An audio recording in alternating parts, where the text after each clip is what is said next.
Hello everyone and welcome to another Baldur's Gate draft, a best of three draftees and hmm, um, somewhat interesting pack one pick one situation because this thing is really strong. John Irenicus, the Exile, 4 mana 3/5, already a good stat line when the creature does something else than just participate in combat. So this thing just draws you cards. Basically, you either draw a card right away or mill the opponent, and then after milling the opponent once, usually you will be able to draw multiple cards each turn. So that's a really strong card. Now there is also one of the better uncommons in the set. The Viconia is really good. And this thing, of course, is two colors. It is splashable though, of course.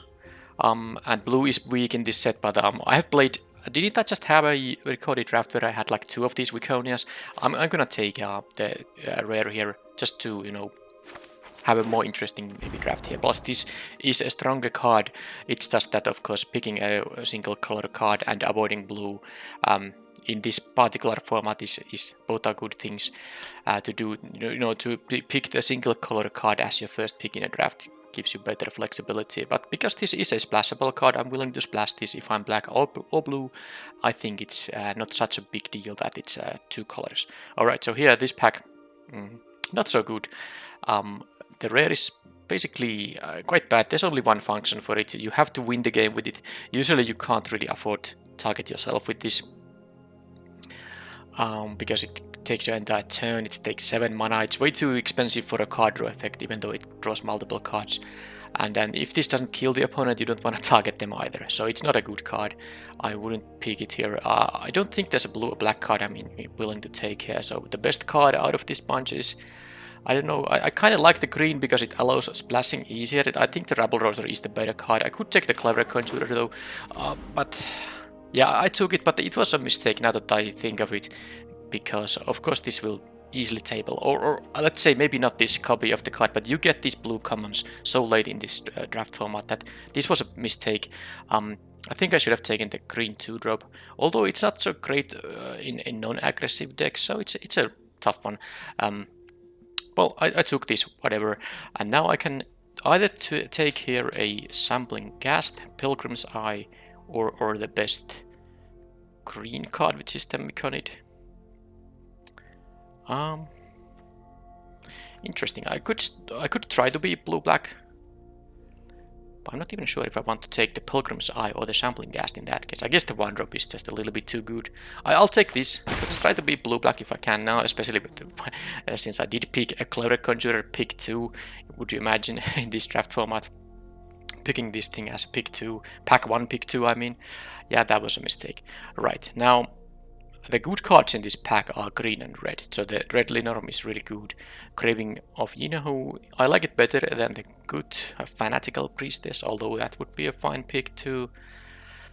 Alright, I'm not taking a black card here or a blue card.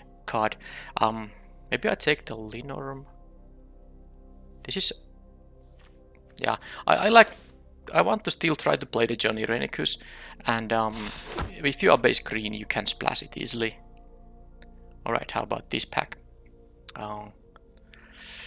Interesting picks here, because there's like a good white card here, but I don't really plan on picking white here. The Unicorn is really nice.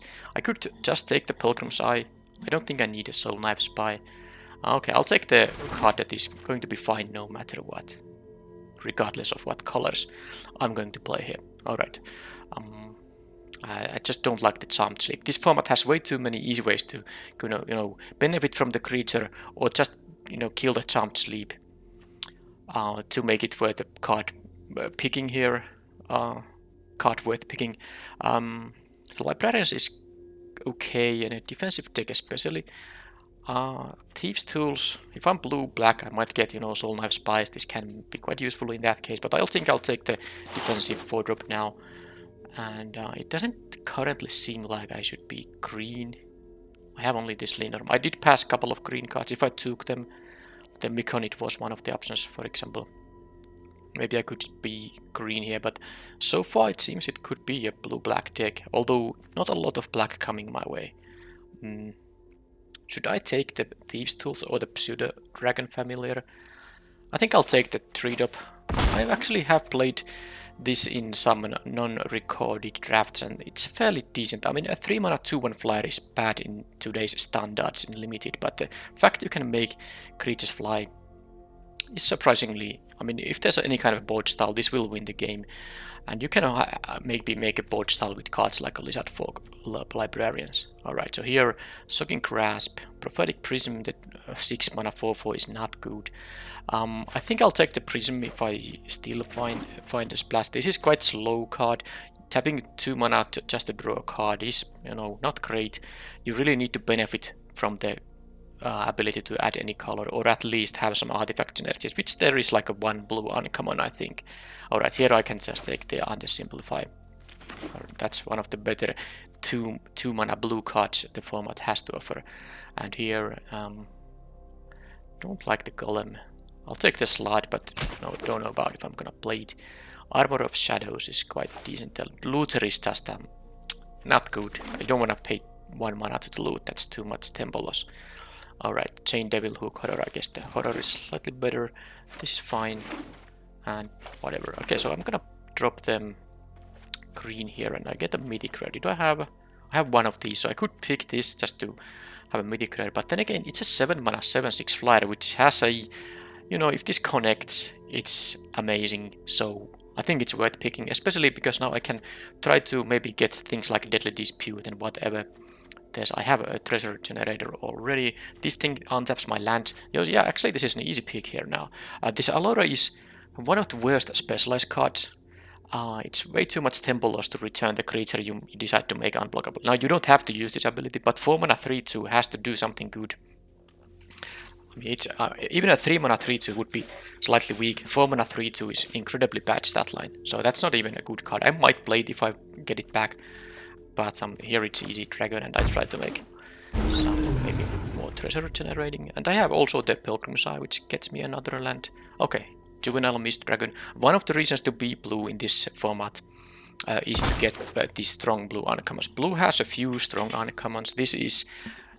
I'm not sure if... It might be the best one of those. This is anyway an incredibly good card, so... One you know, upside of blue being very open. Of course, this was just a pick too, but I've seen these cards go very late in the pack, and it's possible to pick those good blue cards either whether they are rares or uncommons when no one is really wanting to draft blue. Blue doesn't really have any common you are happy to see. I mean, Undersimplify is maybe one of the you know, less embarrassing ones. Okay, now I get a very good green card in here, and not really much else going on. A dragon creature spell, Scry 2. I have a dragon and then I have it. I think I have 2 here. Yeah, oh no, I have 3 actually. So this 3 mana dragon is of course one of them. But oh, and then I just took the Mist Dragon. Now, I mean, I have a Dread Linorm, which is one of the better green commons. There's a Wilson, incredibly nice 2-drop. Reach, Trample, Ward 2, and then when you have mana to use the Specialize, it becomes a pretty darn good creature. But I think I'm now taking just the... I'm not going to move green here. I'll pass the green stuff. I'll take the Orb of Dragonkind. This always adds mana, of course. You don't have to Scry. But Scry 2 is fairly useful. So I have already 3 dragons. And definitely the fact I have a 7-drop here made me want to pick this card. This is fairly weak card, but in this deck it might work. Alright. Hypnotic Pattern... Dragonbone, Lutheran. This is one dragon. I have now a slight incentive to pick more dragons when I have this orb here, but maybe I will get these things later on. I'm not sure if I want another 3 mana 2-1. I think I'll take the Hypnotic Pattern. I think it's a worthwhile trick playing. This deck needs to find, you know, find defensive plays to stay alive. So far it seems like I have. I mean, a couple of strong rares that will be very good late in the game if I just get to cast them, the Dragon and the Johnny Renicus. Alright, so here, Ray of Frost for sideboard against the red. I don't like to main deck this thing. Thieves' Tools. This isn't the kind of blue-black deck that wants to, you know, connect with their creatures. This does make a treasure so that it will be easier to get the Brass Dragon, but I think I like the sideboard card here more. Now this is of course playable against any deck, but the fact that it's an aura removal, it's really bad in this format. I will be willing to draft this, no, sideboard this in against red because it's very useful against red, but not so great against non-red creatures. Alright, so the Vampire Spawn or the Draconic Lore, I don't think. I might play a Draconic Lore in this deck, but I will take just a very defensive nice 3-drop here. I don't also need the Prism for anything, it doesn't seem like. Okay, I'm taking the Conjurer over the Charmed Sleep, and I don't think it's even a tough decision here. Okay, and now I get one of the... I think one of the two best blue commons might just be the Undersimplify and the Rhyme-Sealed Frost Giant, so I'm now getting this. And I already have 3 ways to ramp. Double Clever Conjurer, and of course the Orb here. So I can play some 5-drops on turn 4, which is quite nice. Alright, here... maybe I try this thing. I mean, do I have even some ETBs I want to... Well, it's a... I don't know. I will try this, but I'm not... This does have specialize. It will specialize into something. Okay, let's see the black version. Yeah, well, I don't know. I'll still take it here, but I think it's a fairly bad card. But I guess I had, you know, slot... my 4-mana slot is still, you know, empty enough to maybe play that card. I'll take here, which I'm unlikely to play. It's too much tempo loss. Take this for the sideboard. Okay, some nice green card here. 7/6 6-drop is quite good. Don't care about these.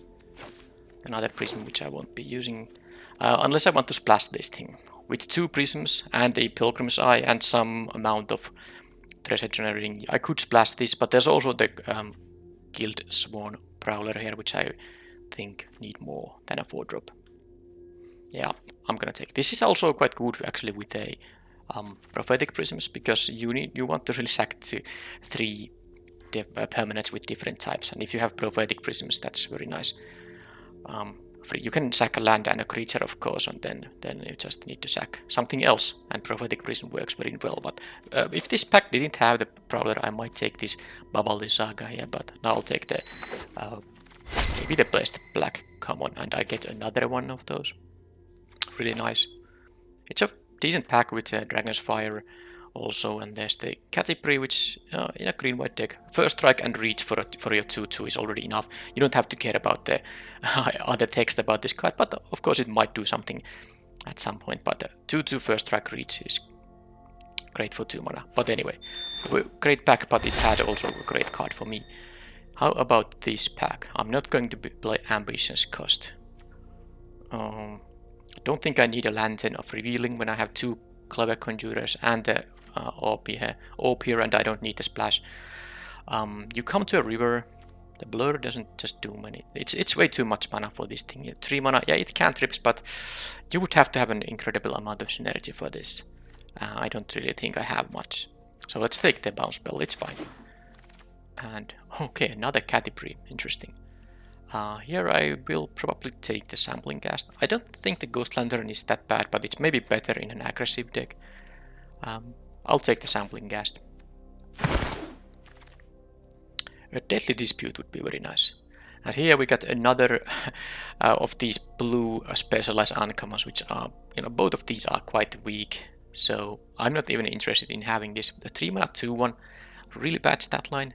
Yeah, you get to loot at least without using mana, but you have to pay quite a lot of mana for this weak body, and the specialized cost is 5, and it's not even that amazing when you specialize it. So I'm just going to take another Frost Giant here. And yeah, there was the White Wrath effect too. Alright, Undersimplify number 2, Sampling Ghast number 3. Or the Invoker, which I don't think is the pick here. I like the Undersimplify here more now. And here I have 1 Armor of Shadows already. I'm also having a 26 playables here. I'm not sure which of these cards I'm going to end up playing, but I don't think I will have room for 2 of these things. So I take the Grim Wanderer. I might not main deck it, or I maybe will, but it's definitely a card that sometimes a 2 mana 5/3 will be quite nice, and of course assuming you get to cast it, and in some matchups you get to easily cast this. opponent has a lot of removal or creatures just trade a lot.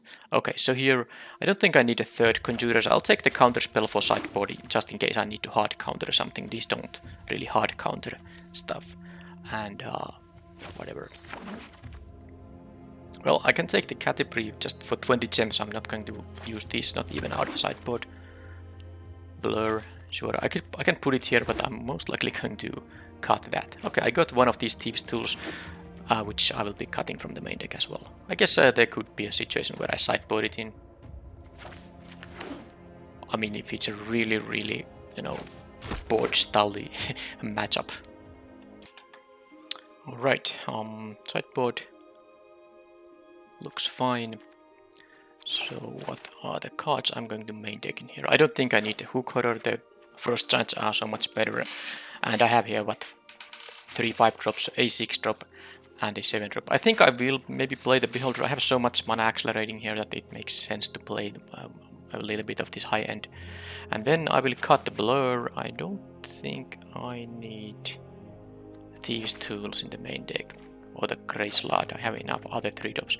The Familiar is also quite nice with the Frost Giants. I can make a, you know, pretty big flyer with their help.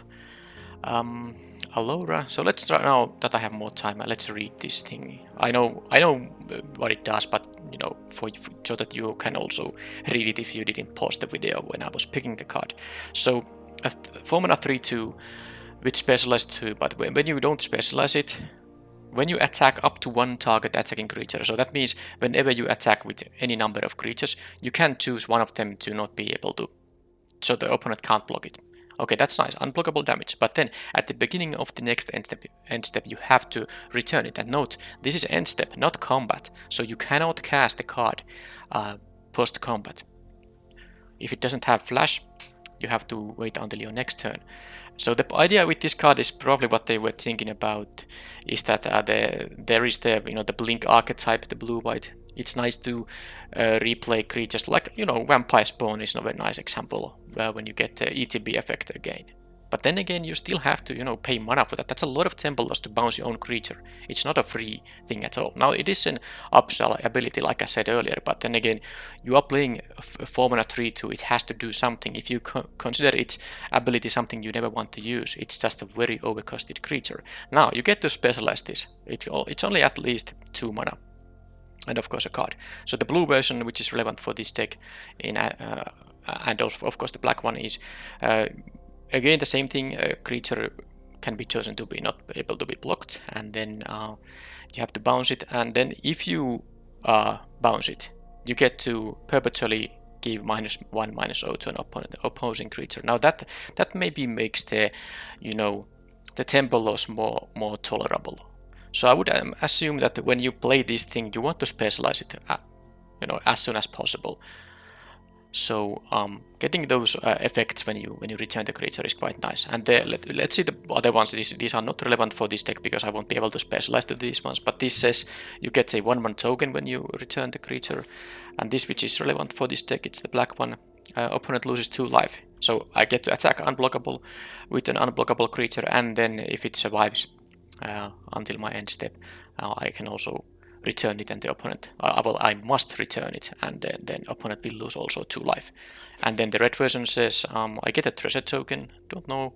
I guess it does mitigate the tempo loss a bit, but I'm not too big of a fan of the red version. And then the creature that you made unblockable and you returned perpetually gets +1/+1, which is nice. But then again, how many turns can you do this? That takes a lot of time because you can only cast it on the next turn, and of course it can't attack on that turn. Now you can of course, you know, bounce some other creature which will then perpetually get +1/+1, but this seems a really clumsy card. But I'm willing to try it. Maybe I am misevaluating it, but we will see if how it works in practice. Alright, so that was a long discussing about that, but I just, you know, wanted to talk about it more because there's not much time during the draft portion. Now I will keep the high end as it is with double conjurer and the Obot dragon kind. I think I have only those 3 dragons. I never picked any of the looters or something like that, but it's fine. You don't have to scry with this.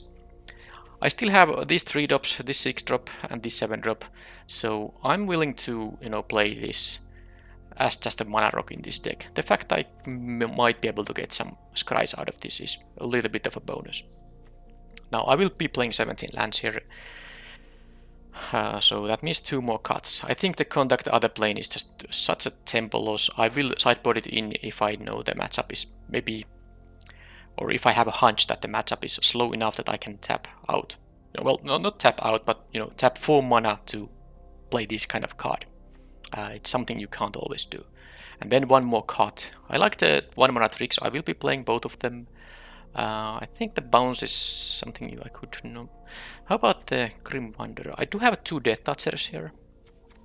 Makes it easy for a creature to die. I don't have any removal here myself. That is... I didn't get any of the black removal.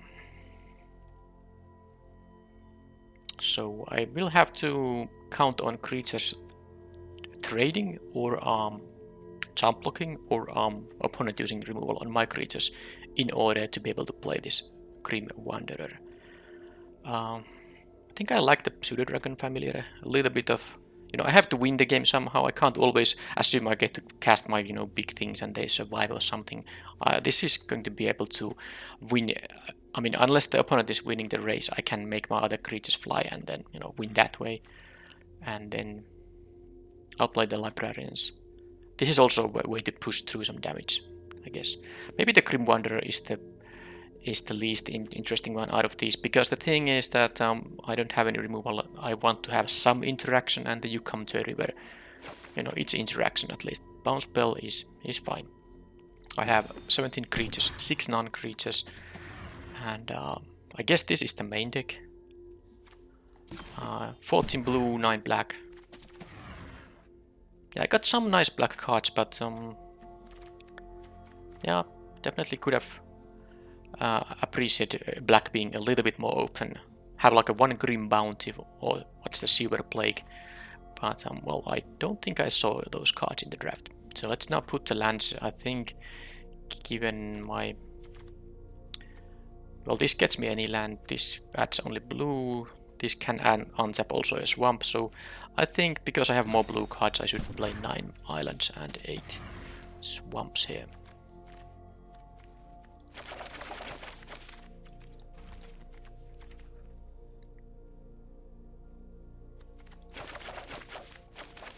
Okay, so that's the deck. Once again, I'm playing blue in the format where blue is the weakest, and let's see how many wins I can get with this deck.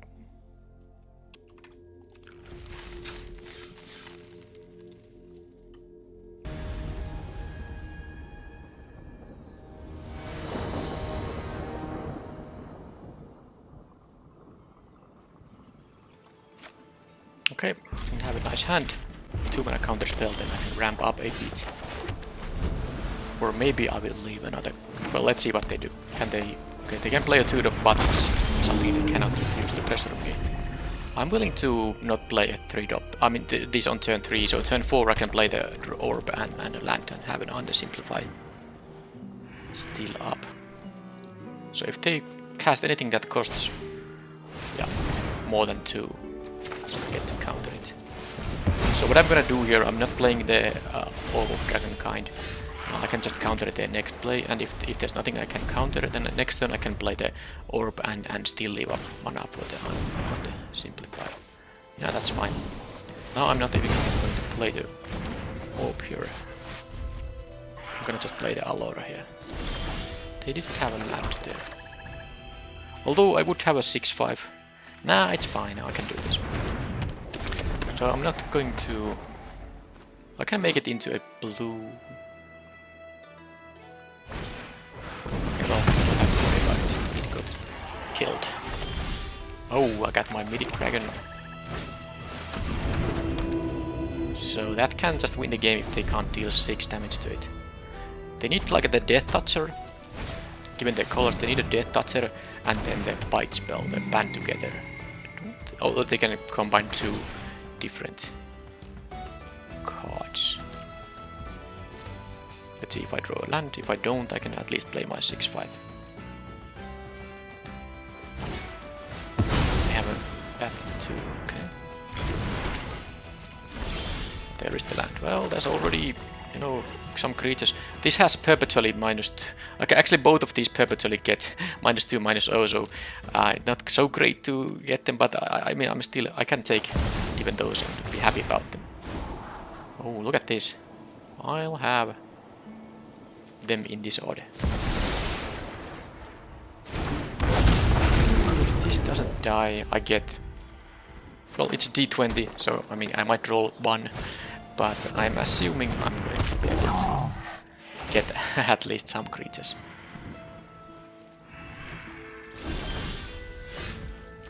Can slow them down with the Mist Dragon, but let's first just see what the size of the roll here.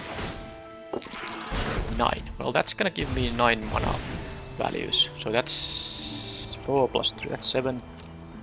Okay, so do I want to have Allura and... Now the double team isn't that useful because I can't cast it for red.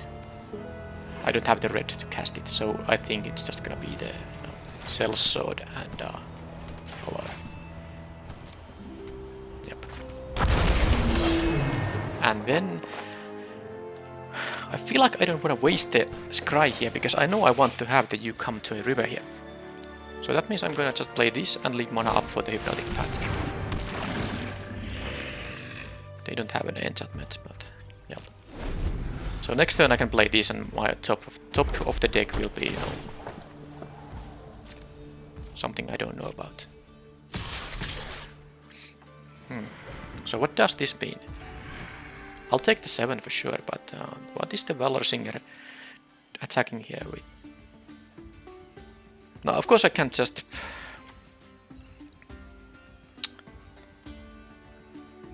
I mean, they might have the give 2 +1/+1 counters. You know, the Adventurer spell. Of course I will get stuff that die, I will get them back with the dragon, unless I draw like an actual 1 here. So... And of course I do have the pattern I can cast here, but let's do it like this. I'm gonna put these here and this in here and still, let's see what happens here. Now if they have 2 +1/+1 counters here, that will still die. Okay.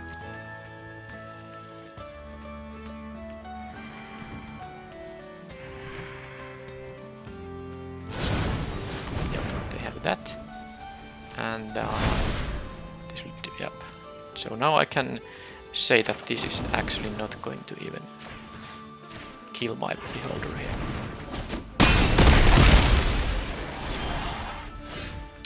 Then I can bounce this guy or whatever. I mean, it doesn't really matter. When I have the Brass Dragon, they can't deal with. It's also dealing 7 damage to them each turn, so... Yep, that was the Mythic Dragon winning the game. It was also a turn 6 dragon, I think. I didn't miss a land drop and I played the Orb of Dragon kind, I think. So, Ray of Frost. They have red stuff in here. Yeah. And red-green doesn't have, you know, sacrifice stuff for that, so they might not be able to get rid of this that easily. At least they have to use a card if they sideboard something like the, you know, the card that can answer this, the green card that says put a naturalized plummet or a plummet to your hand or draw a card. So they can maybe, you know, side that in because of the plummet to kill this thing, and then that also can give it a naturalize to get rid of the Ray of Frost. But in that case, they still have to, you know, use a card to get rid of it. So I'm gonna use the Ray of Frost, and then I'm not going to use. Is there anything else I want to have, like a counter spell? Nah, I don't think so. Although it's pretty decent against the expensive cards I saw there, but the 3 mana counter spell is pretty tough.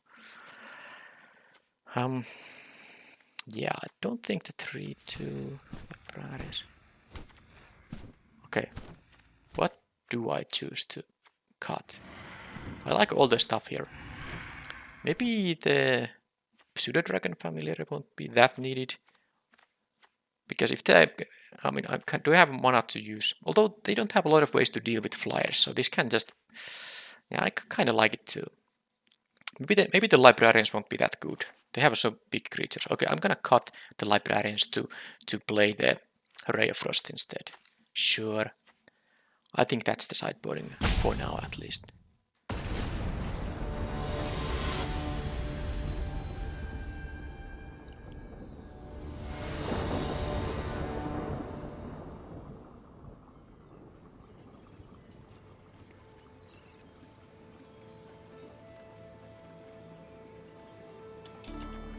Okay, one lander, that's gonna be a mull. That's fine, and close this island. Need to draw some mana, but at least I got the playable thing. Now if they... well, let's see if they have a 2-drop. If they don't, I'm kind of tempted to just... yeah. Well, now I'm gonna play this thing. Because if they have a creature on the battlefield, it's kind of awkward to leave one up for a counter spell. I'm going to block that. I want to try to be aggressive here. I will counter their play next. Okay. Armor of Shadows. Yeah, that's... This has menace. Do I have to use the armor here? I think I do.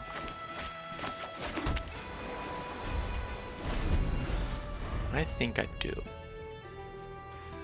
Because I'm not going to win this race.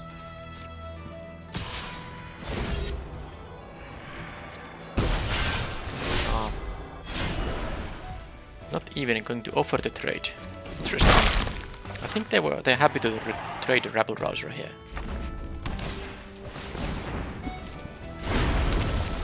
They're playing around on the Simplify now too. Well, that's well done. Alright, so sadly I drew the Ray of Frost when the double team stuff has already happened. Really awkward. But it's not really like I can race here. I need to block these things.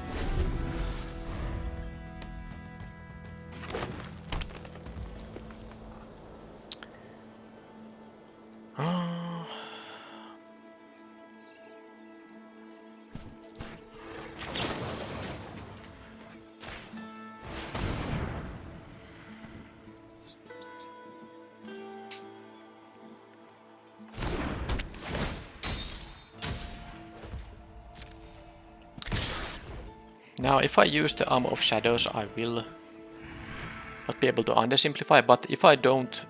I mean, they will play this anyway, and I can't count... I mean, I can make it into an O2, so there is that, of course. So maybe I will... They might also just use 4 mana to pump these things. Yeah, that's actually... yeah, it's awkward. I have to do this. Because... of course, if they have an instant speed effect now, I will just lose. Well, no, this draws me a card. No, it was already blocking, so if they did kill it in response, I wouldn't have drawn a card. Now they have this thing here, which is annoying. But I have at least this thing here, so this is okay. I think I just need to draw 2 lands to get the dragon, and then I might still be winning, but... okay, they are willing to use 2 mana to kill my Mist Dragon here. I don't think that's how I win the game. I need the 4 power flyer here.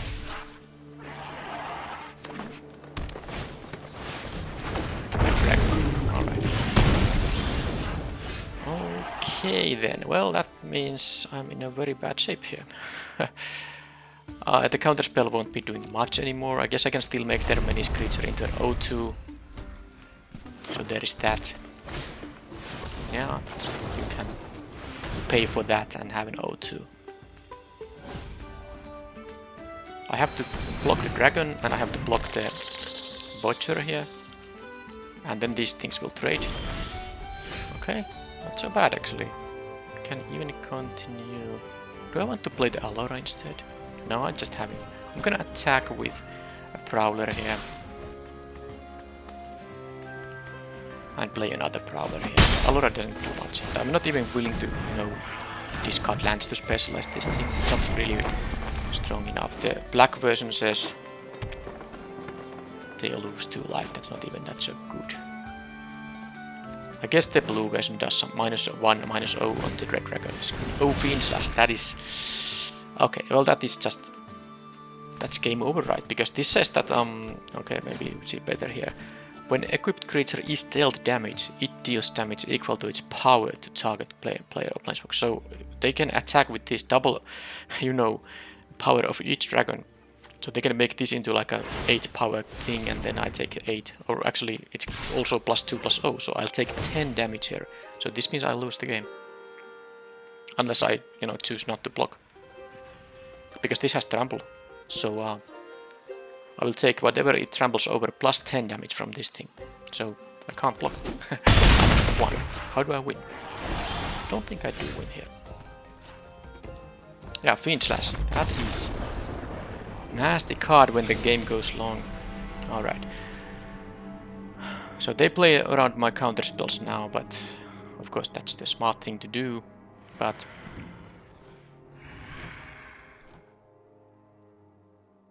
it's fine.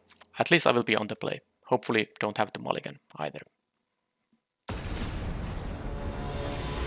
Mulliganing is always a bit awkward when you have a 7-drop in your deck, because you don't want to really get rid of your extra lands, like I did in that mulligan. Okay, that's fine. That is a turn 2 undersimplify if they have a 2-drop, and then turn 4 Rhyme Shield Frost Giant with the Lapis Orb of Dragon kind. No swamps, but then again no black cards either. This hand has an actual plan, at least it can try to follow through.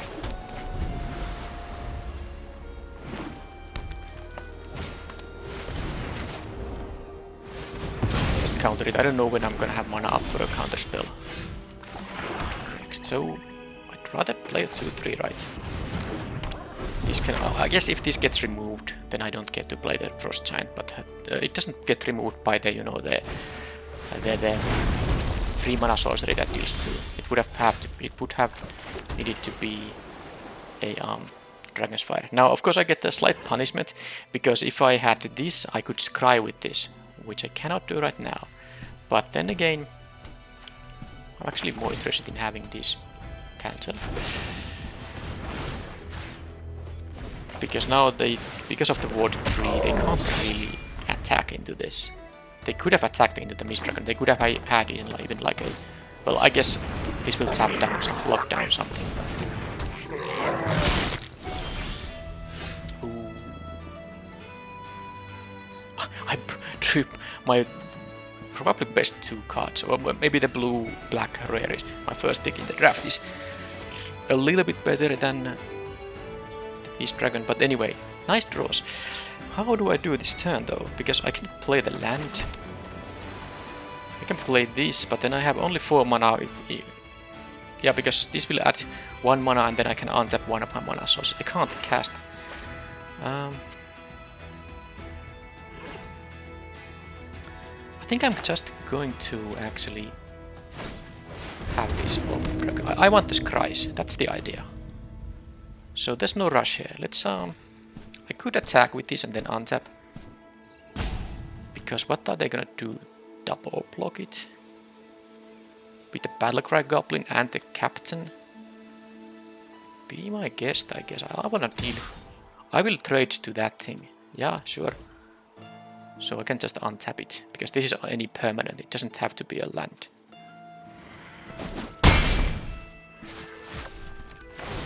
Well, any permanent, not named Clever Conjurer. They might also want to play around my counter spells, which they saw 2 of. Now they know I don't have it. Maybe I should have used full control or something.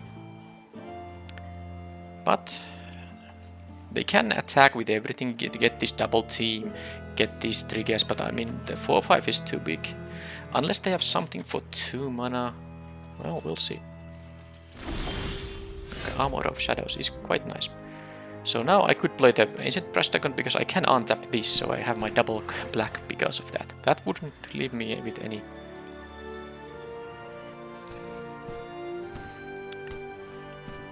I don't know, I think I'll just attack with the Frost Giant first, see what happens, because I am dealing a nice amount of damage to them as well. I have the Armor of Shadows now, I can protect it from things now. Yeah, they're gonna pump the Hobgoblin Captain here. Sorry, the Rabble Rouser, which is fine. Then I can make this indestructible. This is sweet.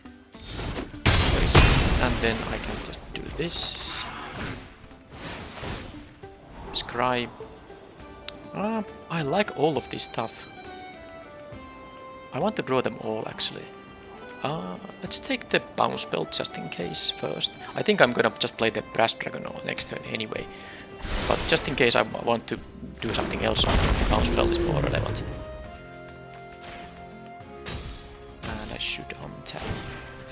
this thing. Just in case they have like a hasty, you know, the 4-2 which has double team could be there. Baldur is. Okay, well, my creatures are bigger. Creatures are bigger. Alright, so this is just easy attacks.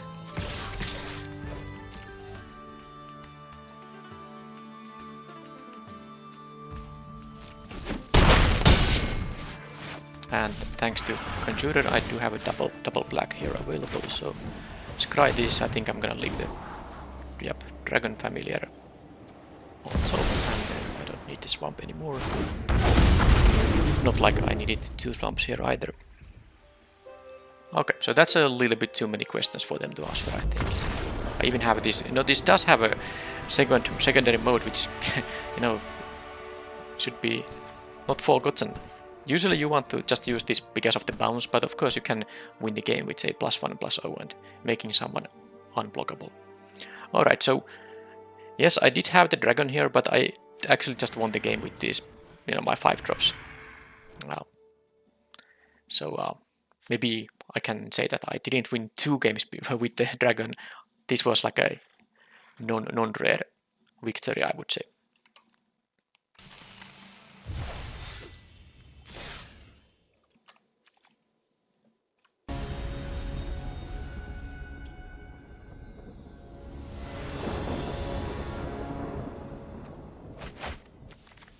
Okay, I have a 2-mana counter spell, and then I have all the lands for this first giant. Of course, if I do draw more lands here, they will be pretty bad, but another first giant, I don't mind. Please go. Oh man, this. I was going to say that please don't go 1-drop, 2-drop, but they did. At least I can undersimplify whatever they're gonna cast with the, you know, the treasures that they're gonna be able to create with this whole cover. So maybe that is, unless it's gonna be a 2-drop, and it is. Jeez, look at this. They had a 2-drop there, which I could have countered if they didn't have the treasure. So, well, this game is going bad now. Oh man. Yeah, the undersimplified. I mean, I could have made this into it, but 0-3 forced them to sack that thing now. I mean, that's game over when I had these counter spells which are useless, so I can't play any spells here. Well, that is kinda okay, but it's just too little, too late.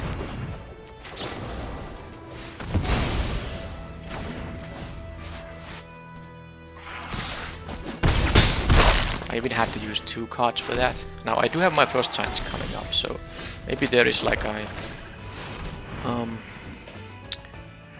chance here. My opponent still has a Viconia here. They can make a conjure a duplicate of that. Play with that.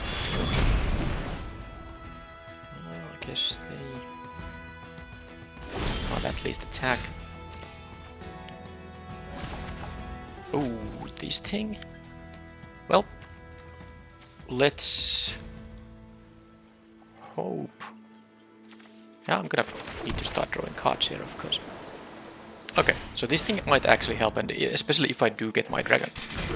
They can exile all the creatures from graveyards, so my dragon won't actually be able to reanimate anything. But maybe the extra cards from the Johnny Renicus will help. Of course, if they now have like a Grim Bounty still, that's gonna be pretty much game over. Let's see what they have in their deck. They have, of course, Steel and Sack stuff. I'm gonna duplicate a copy of that thing. I can at least jump block with my 0-1.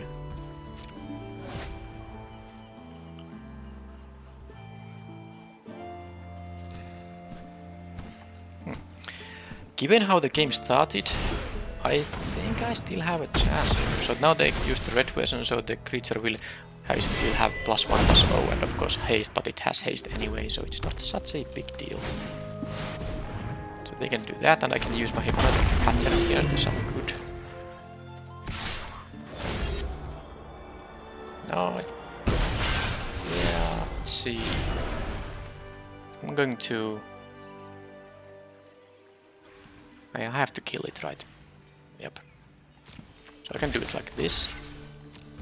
And perpetual -2 -0 goes to Konia. And this thing gets a temporary -2 -0. That dies, but I have another one of those, and now I start to draw extra cards.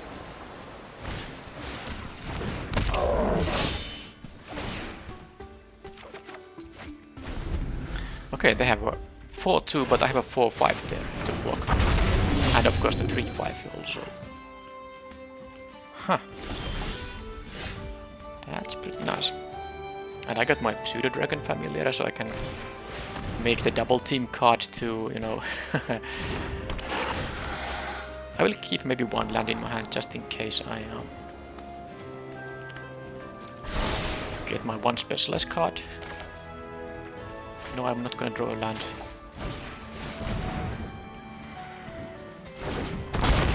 That's actually...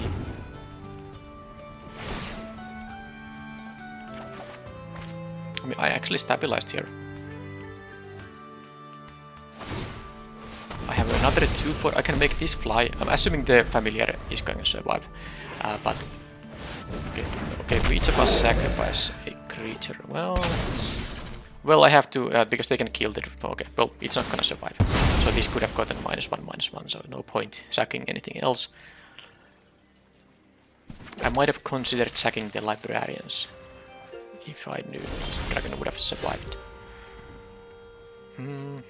Let me see. If I attack with the 2-4... Yeah, they can't. They can... Yeah, definitely I'm gonna have another one of those. So let's just attack. I don't care if it trades with anything. Point is that I get another one which will be able to scry again.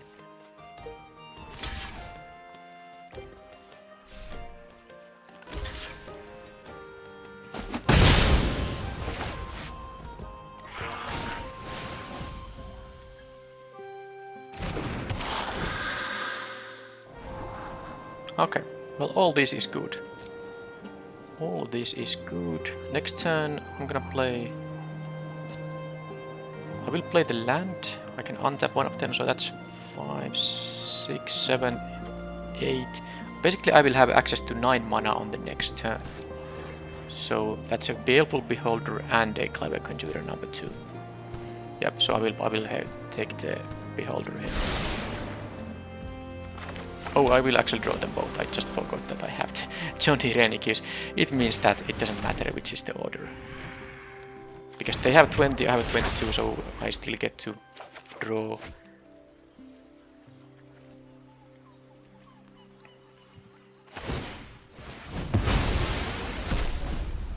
The attack with the Frost Giant isn't that great yet, because you know, they can double block with the 1-3 and a 4-2. I don't want to trade with the Warriors of Tiamat there. Come on. Yeah, I totally stabilized here, and thanks to the rare, of course, I'm getting ahead here. Right, so no point attacking with the 2-power creature when they have all that toughness there. I can give my creatures menace, which would mean that I can still attack like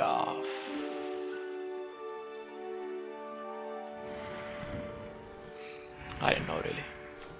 Do I even want to have the menace right now? I guess I want to have the 6-5 on the board. These colors don't usually have a lot of enchantment, so the sack and enchantment part won't be too relevant here.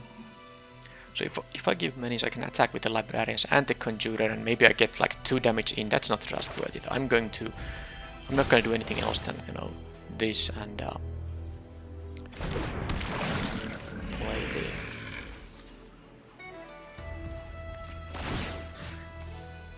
Yeah, there's no point attacking because they have good blocks there. Thing is, I should have actually played the Quilt Zone Prowler there, because I don't need these 2-3s as much as I want to have the attacker here. So this says when if my library has more cards, they might have a steal and sack stuff going on now. I saw one provocation there. Okay, so the 6-5 can be blocked by this thing, which is gonna be a... Well, I just have to, you know, wear them out. I don't mind the Beholder dying here. I mean, it will trade with something that's at least relevant. So, just take the damage, that's also very good. Now I'm going to leave the Swamp to my hand, because I do have a... Now they're gonna get milled. I do have my, you know, Specialist card there, I think. Yep. I have the Specialist card in my deck. I might as well untap this guy. No, they get milled 5. Okay, that was a bunch of lands there. They were happy to get those milled. I guess one of them was a gate. Now... Drider, well, that's just a 4-3, really. Not really a big concern here. Oh, they... Yeah, I mean, the thing is that they know that they are... Even though they can, you know, maybe block a bunch of my guys, eventually the John Irenicus will win the game.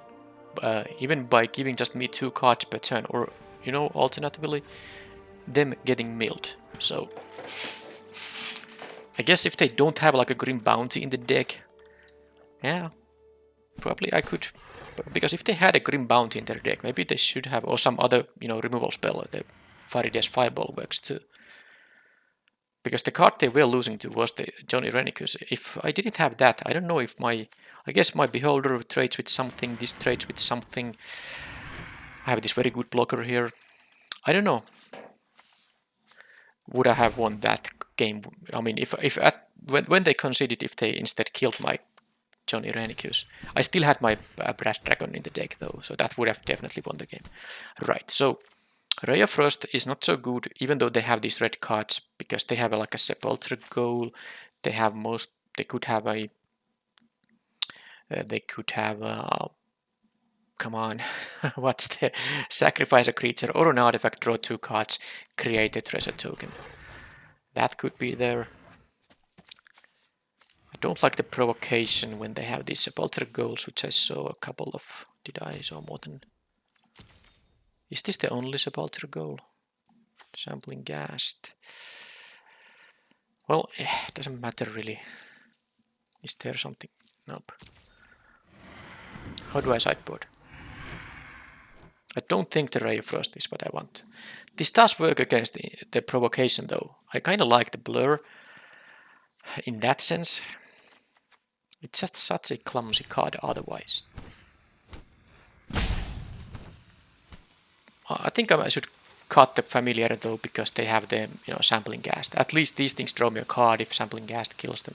And I will use the blur just you know, to counter the steal a creature thing, and of course it does counter removal spells as well. That's the reason.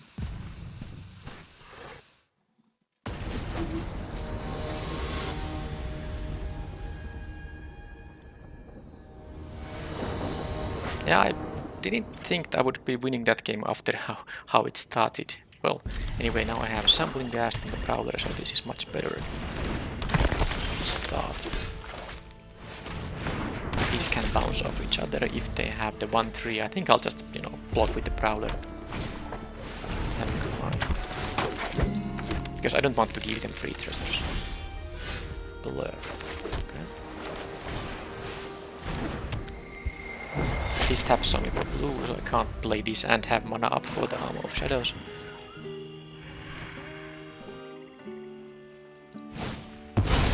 Oswaldus made it in 3-3. I wonder why they wanted this to be a 3. That's mana. No. Alright. Well, let's play the land just in case I want to use the blur.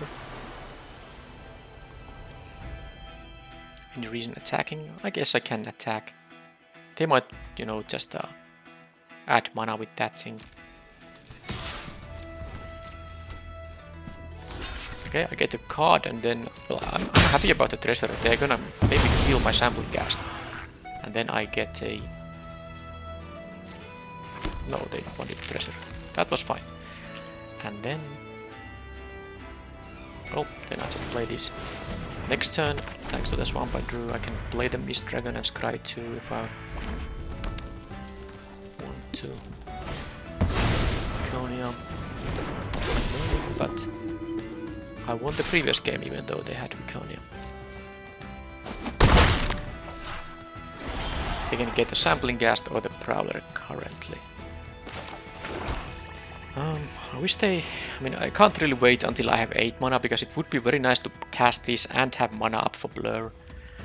And the removal I saw from them was the Super Blake variant, so the Armor of Shadows doesn't actually work against that. Because I could wait until I am at 6, but that's the only thing I can really cast now, so I think I should just cast this. I also want to have the Scry here. So another Prowler is good. Swamp not so much. So let's deny them the mana maybe. They can make this into a 4-5 now. I can still double block it, I guess. Let's deny them the mana. Plus I'm not going to block the Walrus with my Mist Dragon. Okay, if they don't cast the Super Blake now, okay, that means they don't have it. So unless they just drew it, I maybe can untap with the Blur on the Mist Dragon, which would be quite nice. Let's see if they specialize the Wiconia. I mean, having Armor of Shadows and Blur up would be really sweet. So that's now a 4-5. Okay, they will attack with Wiconia, I would imagine. But I mean, I could double block still. They kill them both, and I kill the Prowler here. They get to draw a card, which means that they will be left. I will be left with no creatures, and they will be left with 2 cards in their hand, and the Walrus and the Kaline. Against my hand, I cannot. Now, what I can do, I can still get rid of the Prowler, because I think that's gonna happen anyway. I mean, they're gonna draw a card from it, so let them have the card.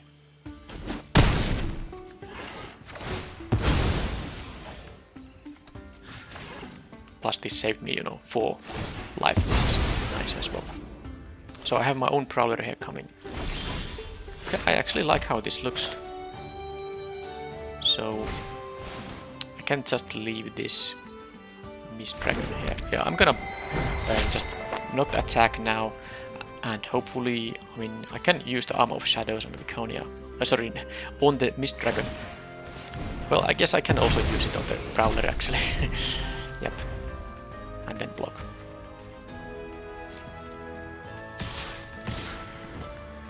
Alright, so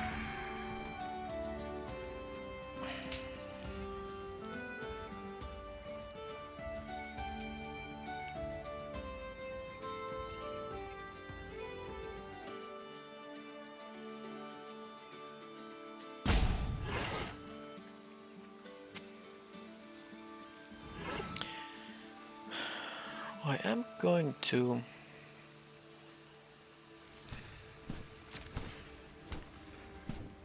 guess just oh fine, let's do it like this. Hope they don't have anything. I will have this trade happen. Now of course I can still blur the Mist Dragon, but okay, good. They're gonna save the Wiconia. Just okay, that's fine. Now this is just very much fine. And now I'm against the 1-2 and whatever they have. Okay, that is just whatever. Okay, so basically all I need now is some creatures. I know I could attack with these and then have a surprise blocker, but is that worth it? Maybe I will want to draw the card there. Yeah, this is a bit risky if they have the Super Blake in response. That would be annoying. I guess I can use this there too. But I'm willing to, I'm willing to, get some additional value. Start the race, I mean. Okay, that worked. Happy about that. This will be locked down. Don't want to give them any treasures. Librarians is fine.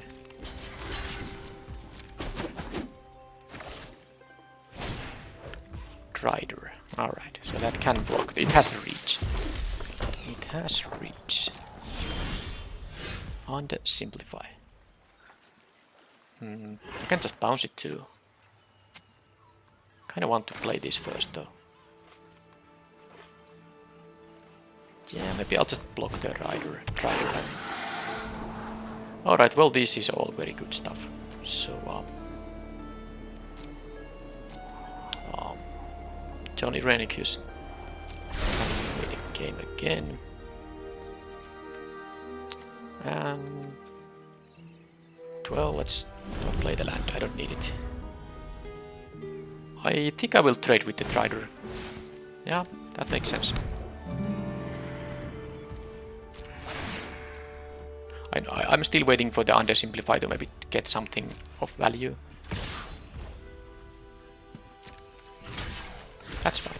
It has reach, so these are kind of equal quality cards. Plus I have Johnny Renicus here, which will win me any kind of a long game. Now, I think I want to trigger the double team there, so let's do that. I could also get rid of the Baldur here with you come to a river here. Is that worth it? Might actually be. I can still cast my rare here. I won't have mana up for a counterspell though. That is so annoying, but maybe it doesn't matter. Because it has the, the +1 power path, that's the entire point there. Alright, so let's have this. They get milled here. Okay, there was some lands and stuff. And they don't want to face this thing again. Alright, so I guess the rares have been a big part of my victories here, but then again, I moved to blue mostly because I first picked that blue-black card, so I guess that's the kind of payoff you need to be able to have some success with blue decks.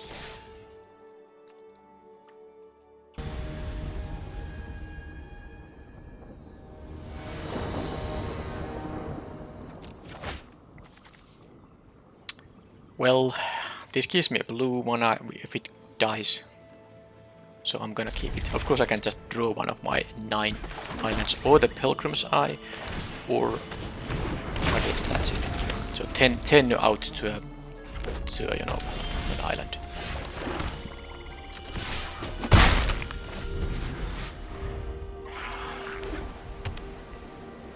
Red and white. Okay, that is potentially quite aggressive, but also sampling cast is really good against red and white. Okay. I'm just going to block. Oh, they might not attack actually, because this could even trade with the unicorn. But I think I still want to... Oh well, they are not going to attack now, because that just kills the Warcaller. Alright. It's very tempting to block here. I mean, I will obviously block, but I have 3 options I can... Oh man, this is so tough. If I just had an island in my hand... the 3-5 is also such a good blocker here.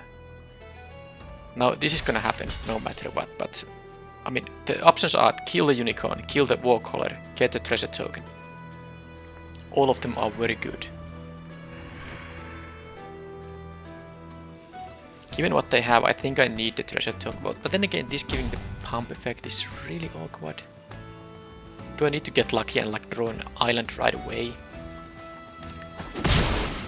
I think I need to hope they can't deal with the Johnny Renicus.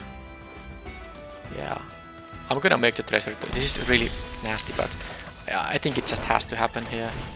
It has to happen, because this is the card that can, you know, help me win here. Let's see what they have in their deck. Okay, these 2 drops I'm not too... I mean, okay, they have a Basilisk Collar, that's annoying. That is...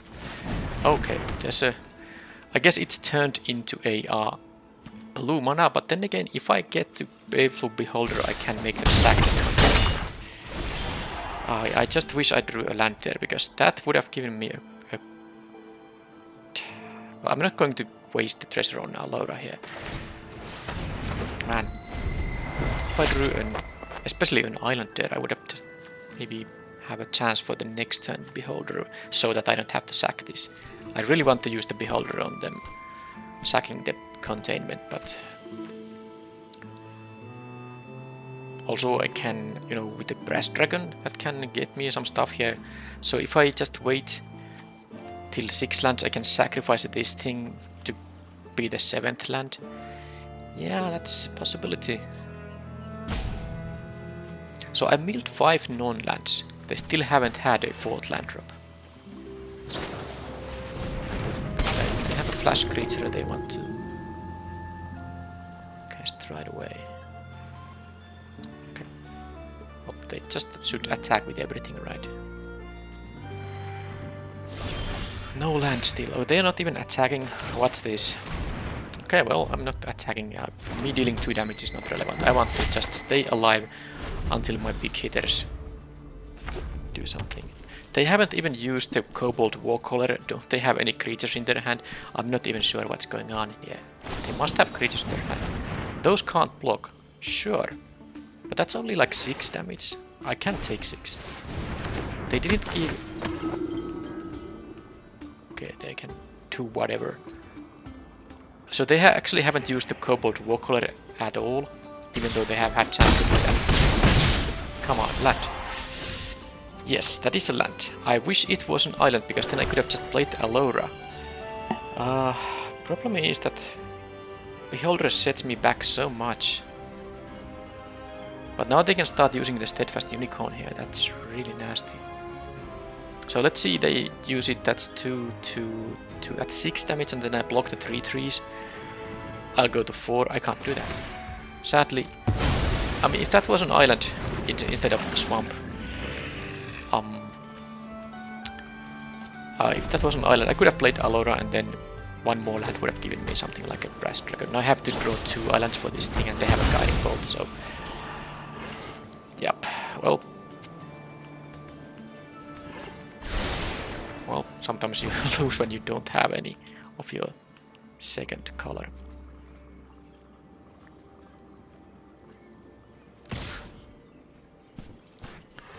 They should just attack with everything. I mean, what are they? I mean, this is totally fine. What is this? Why would they? They kind of want to give me a chance to win the game still.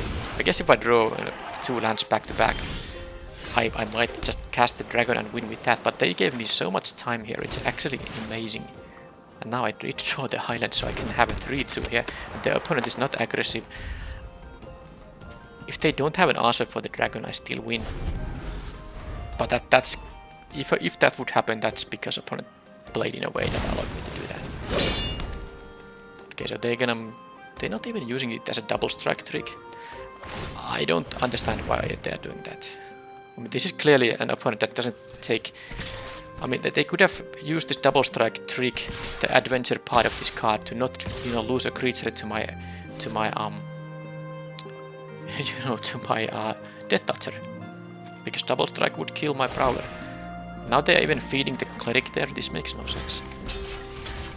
This makes literally no sense. Do they think it gets double strike? It only doubles the power there. Maybe they misread the card or something. This is so amazing. Because... Okay, so I can attack. Return it at... No. Plus they can still maybe once in this game they can use the Warcaller to give something haste.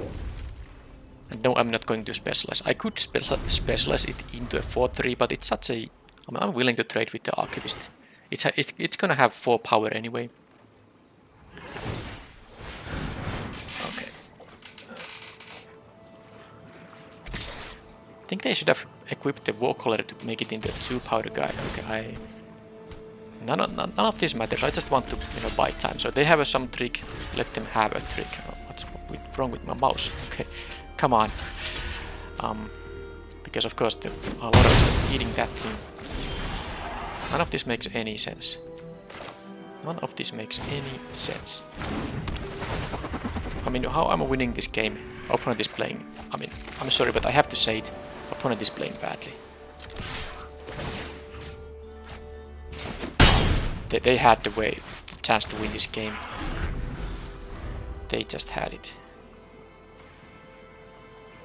I could have actually Oh, it's in target attacking creature. I couldn't have targeted the Pilgrim's Eye there. Okay, so now it's kinda interesting. They can still have a you know, the Wrath effect, the white Wrath effect. But it would actually save the rogue here, because it says that each player chooses a party from among their creatures. This thing is a rogue. This is actually a warrior. What the heck? I'm gonna play that instead of the dragon. I mean, there's no rush anymore. I have 7 mana, so I can't return this. No, I can't cast it actually. Maybe I should get the land with this thing. Okay, I'm gonna in fact do this. I can cast the Pilgrim's Eye on the next turn. I will have the mana for that. If I need to. I can cast the Pilgrim's Eye and the Mist Dragon. And now if they have the actual white Wrath effect, I have a rogue and a warrior, so I won't lose anything. Yay, I'm actually using this ability now. For the first time in the event. I don't want to play this because they clearly have something. Maybe they have a third color in their deck. It's so weird. Maybe it's time to specialize this thing. It doesn't even, it just becomes a 4-3. Now they take 7. Maybe they have the kill spell here. They can, yeah, you hear something else. They can play the board cost. Well, now that they have that, it's time to you know, stop fooling around and just play the dragon and see if they have it. Now if they have the Wrath, they have to do it right. Now I will still have my rogue left. That's not a brag. Also, if they have another of these things, it's only 5 damage, it's not enough to bring down the dragon, which has 6 toughness.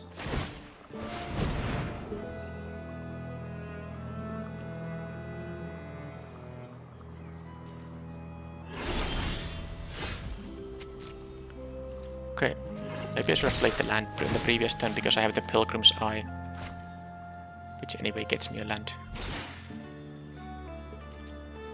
This is on attack only, isn't it? Yep. Alright, so what is the size of the roll here? 20! Critical success. Alright, let's take all the stuff. What's in my graveyard? Irenicus. First, that's 9, 12. Let's take all my own stuff. I guess I like this better. That's 20, right? 5, 8, 10, 16, 20. Right. That sounds fun.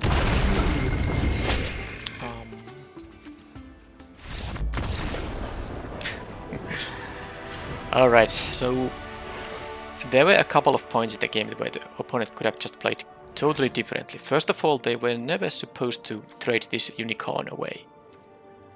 You know, they attacked into my Death Toucher. Then, of course, what else there happened? Well, they didn't attack during the turn when I was at 9. I had like 2 blockers. They could have pushed a lot more damage in. And then, of course, they played this pre-combat and equipped instead of using the Sweeping Cleave, which could have given the creature, you know, double strike to kill my Death Toucher with 1 toughness without trading with it. So yeah, that was just a totally winnable game for the opponent, but they didn't use the opportunities they had. And eventually my deck, you know, drew out of the mana issues, and I was able to deploy all the stuff I have there. Now what do I do against the red-white deck?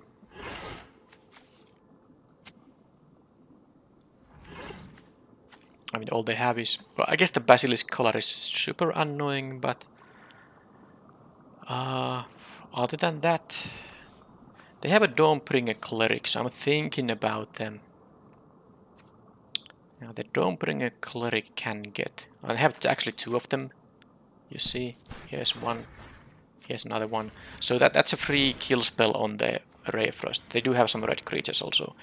So I don't think I want to have the Ray of Frost here. There's nothing I can do about the Basilisk color, is there? Is it time to play the Grim Wanderer? These creatures seem to trade a lot, and I don't really need a 3 mana 2-1 against that deck, so let's play the Grim Wanderer here. Anything else like a Hook Horror is actually quite good in blocking multiple of their guys. It's just so expensive, maybe I shouldn't play that. Yeah, I'll use this build for now. Maybe if it goes to game 3 I might rethink a bit. But if the opponent is continuing making suboptimal plays, that's already going to help me a lot. But let's see if they can do a little bit better playing wise in this game. I have two good 2-drops here. Probably it's gonna be the Death Toucher here now.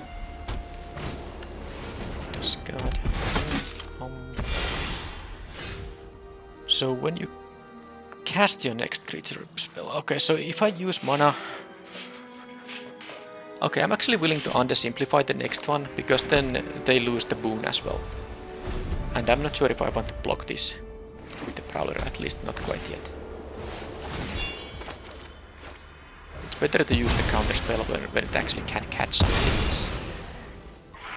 I will take some damage, because I'm not going to use the Conjurer here to block that thing, because I can use it to untap lands to get the turn 6 Brass Dragon if I hit my land drops.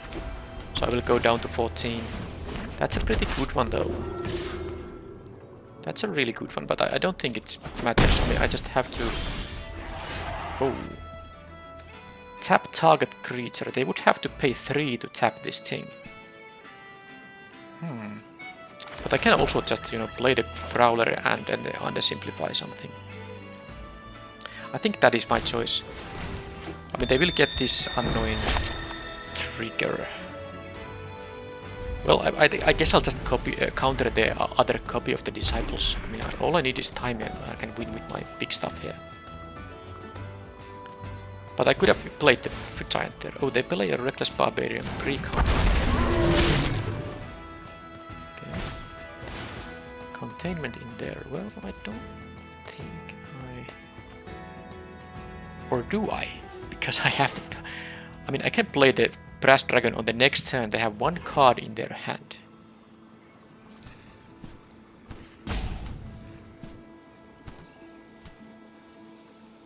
Unless it's another Minimus Containment. Because I can play the land. I can tap all the lands, untap a land and tap a 6th mana. Sacking this is 7th mana. This is on the battlefield. I will take 5 damage this turn. Then I will take 7 damage. That's too much damage actually. So yeah, point is they can tap down the dragon and I won't have any blocker. So I would be 9 and then I will take 7 at least. So yeah, that's not gonna work. Oh, they could sack that thing. That's funny actually. But I mean, this is not so bad because so they sacked this to pay for the counterspell. But the point is now they don't have 7 mana. They have only 5 mana. If I choose to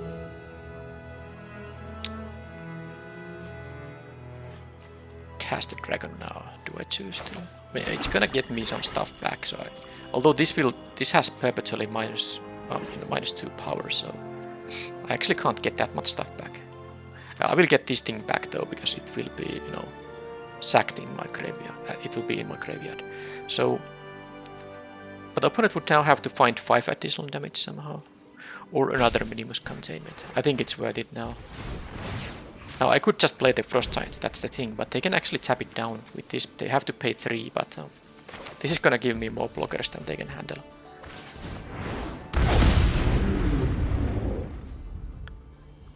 So they can make me go to 4 right now. Okay, not another Containment, because I think if they had another Containment I would have lost in that case. Oh, they should attack. Oh, they forgot they have an ability with these Disciples. They should have attacked with both of these. Well, they did not, so I don't know. What can I say? I can't make their plays for them. They have to make the correct plays then. So maybe I'll roll a 1 here.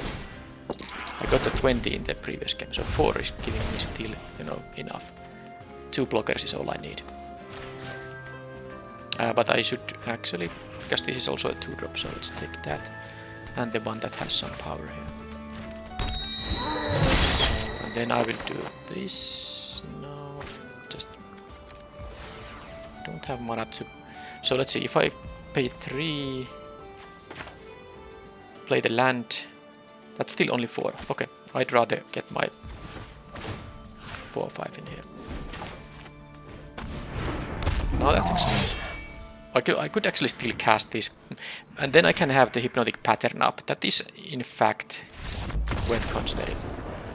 Yeah, I think I would have done it, because the only scenario I lose to now is that they have, for example, the the equipment with double strike, and they somehow get to pump one of their unblocked creatures, pump it and give it double strike. So I would have, if they didn't concede, I would have sacked this for red, play the Pilgrim's Eye. I haven't played a land this turn yet. Get the island, have mana up for the hypnotic pattern that can really mess up their pump potential creature pump plays. And so that's what I would have done. But the opponent had seen enough. They had nothing relevant in their hand.